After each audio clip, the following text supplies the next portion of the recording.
biker from yesterday. Could be. We are capable to degrade the capability of Hezbollah and will continue to target the Hezbollah infrastructure in order to allow the Israeli civilians to go back to their homes. There's been Is there right behind us or not? but we are committed to What's allow that? Israelis Is there anything to go right back to behind their us? communities. No.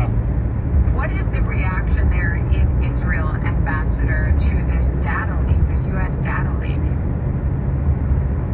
Well, that's very concerning. You know, we are